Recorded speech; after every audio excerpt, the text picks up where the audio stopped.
കാൽപന്തുകളിയുടെ വേരോടുന്ന മണ്ണാണ് മലബാറിലേത്. വിദേശ കളിക്കാരെ നെഞ്ചോട് ചേർക്കുന്ന നാട്.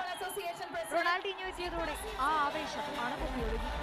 റൊണാൾഡീഞ്ഞോയെ കാണാൻ ആരാധകർ ഒഴുകിയെത്തി.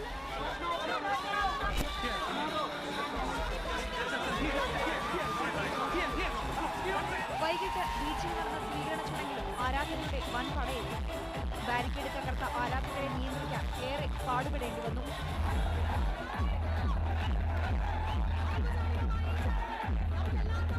നാഗ്ജി ടൂർണമെന്റ് ട്രോഫി നാഗ്ജി കുടുംബം റൊണാൾഡീഞ്ഞോയ്ക്ക് കൈമാറി. തന്നെ നെഞ്ചിലേറ്റിയ ആരാധകരുടെ ചിത്രങ്ങൾ മൊബൈലിൽ പകർത്തി. പിന്നെ ആരാധകർക്കൊപ്പം സെൽഫി. ആരാധകരോട് രണ്ടു വാക്ക്.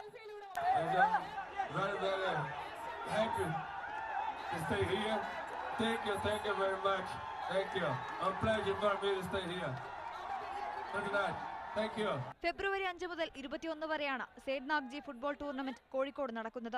മോണ്ടിയാൽ സ്പോർട്സ് മാനേജ്മെന്റ് LPയും KDFAയും ചേർന്നാണ് നാഗ്ജി ഫുട്ബോൾ 21 വർഷത്തിന് ശേഷം പുനരാരംഭിക്കുന്നത്. സഞ്ജു പൊറ്റമളിനും മനേഷ് പെരുമണ്ണയ്ക്കുമൊപ്പം ഷിത ജഗത്, മീഡിയ 1 കോഴിക്കോട്.